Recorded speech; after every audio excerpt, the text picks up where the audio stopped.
wag na wag po kayo magtataka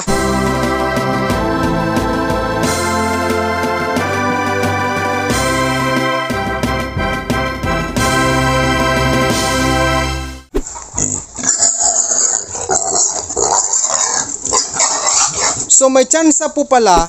Hi po mga ka-farmers, isang magandang araw po sa ating lahat. Sa video na ito guys, nandito ako ngayon sa aking mga fatteners. Patapos na po akong magpapaligo sa kanila. Pero sa ngayon po ay magpo-proceed po ako dito guys sa akin pong baboy inahin. Dahil ngayon po ay pupurgahin ko po siya. Dahil 105 days old na po siyang buntis, no? Malapit na po siyang manganak. Isa po sa mga ginagawa ko sa kanya guys, pagsapit po ng 105 days old na siya ay nagbubuntis, ayan guys, magpupurga ako sa kanya. Safe na po mga beginners na purgahin ang atin pong baboy inahin sa pagsapit po ng 105 days old na buntis siya. So the first thing na akin pong gagawin ay, syempre, paliguan mo na guys. Kahit medyo malinis siya, ay nais ko lang siyang paliguan pa rin para pagkatapos kong purgahin siya ay hindi na siya paliliguan.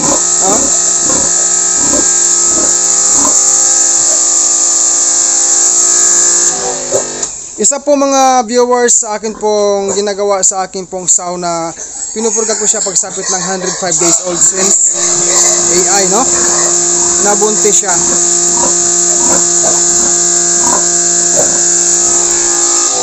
So guys, mga fatteners, so guys, nagdogsing na guys. King's Vita Plus Animal Feed Supplement. Ayan, sila po ay naglalaro na.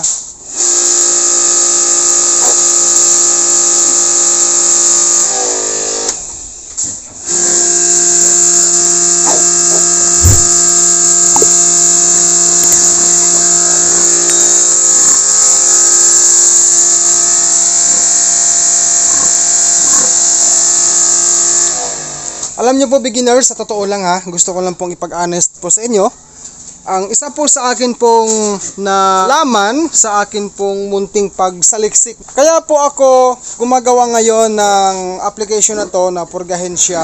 Ito po ay future third party. Para po ang purpose sa pagpurga, alam naman po natin na para mapuksa ang mga bulati, no? Na nasa loob ng katawan ng baboy. Alam nyo ba beginners, pag buntis po ang ating baboy inahin, tapos manganak siya, may chance po pala na kapag nanganak na ang ating baboy inahin, then ang kanila pong mga biik ay siyempre mag-breastfeed yan. So may chance po pala na ang worm, no, ang parasite po ay lilipat or pwedeng maililipat sa mga biik sa pamamagitan ng breastfeeding. According po sa sinabi ng mga eksperto sa kanila pong pag-aaral na ginawa, may tsansa din po pala na lumipat ang mga bulati na yan sasabay doon sa gatas ng inahin, no? Yan po ay sabi ng eksperto, kaya tayo ngayon ay magpupurga para maibsan po or matulungan ang inahin na mawala ang mga bulati. Safe naman po kasi nga 105 days na po siyang buntis. Okay?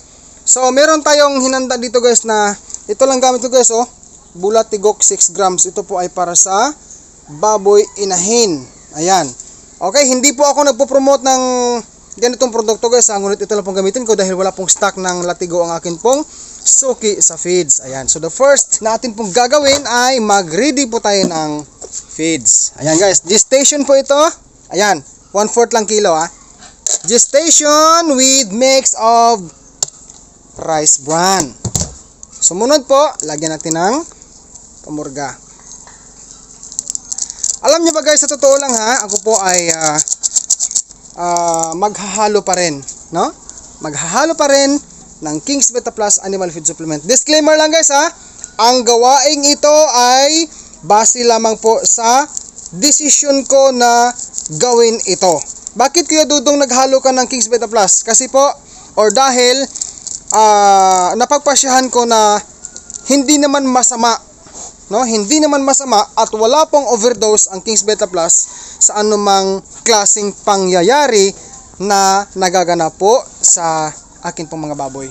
Ulitin ko lang po sa disclaimer ko, ito po ay decision kong gawin. Ayan. So maglagay tayo ng feeds at ang tubig. Ayan guys. So beginners, tandaan po ninyo na kapag tayo po ay nagpurga sa ating baboy, kapag powder po, no? Any kinds of brand na powder ang inyong gagamitin na pamurga, wag na wag po kayo magtataka kapag hindi na po kumain ang iyong baboy after mo siyang pinakain ng feeds na may purga. Ulitin ko po, wag pong magtataka dahil yan po ay naumay lang po yan sa lasa po ng feeds na may halong pamurga. Alam nyo po guys, hindi ko naman po kasi alam ang paggawa ng mga ganitong klaseng sangkap sa pagpurga sa baboy kasi gawa ng espiritu yan. Ang masasabi ko lamang po ay wag po tayong magtataka na ayaw nilang kumain pagkatapos nilang kumain sa sa feeds na may purga kasi naumay lang yan. Darating po ang oras, kakain po yan sila ulit. No, konti lang tubig ha. Then ito guys, ang aking baboy inahin ay honestly napakain ko na siya ng kanyang breakfast. So ngayon guys, hindi ko alam kung tatakaw ang kanyang pagkain dito sa may purga na pagkain. Okay, come on Dicky. May chance to guys na parang ayaw siguro to. Ayan po ha, masdan nyo po ha. Ayan, so ganyan po ang kanyang reaksyon dahil may lasa po na purga ang feeds. Pero sa akin pong guys, karanasan, based po sa aking observation sa baboy na to, kahit ganyan po ang reaksyon, mamaya po ay mauubos po niya yan. Hinahayaan ko lang guys na dyan ang pagkain na yan na may halong purga. So ulitin ko lang, ang gawain ito ay ginagawa ko po sa tuwing siya po ay sumasapit ng 105 days na buntis siya. No, bago siya manganak, ginagawa ko po yan. Kung sakaling gutom siya, ubos po yan guys, kaso nga lang nakakain na siya ng kanyang almusal. Kaya ganyan po ang kanyang reaksyon. Pero wala pong problema sa ginagawa natin ngayon. Ito po ay natural lang yan dahil hindi siya masyadong gutom. So ayan guys, so habang si Mother Pig ko po ay kumakain siya ng slowly sa feeds na may purga, babalikan ko na saglit guys ang aking mga fatteners kasi po gusto kong linisin ang kanilang pasungan para maiwasan po ang higgo ang dumi, no? Maglinis mo tayo guys para magiging okay ang kalagayan.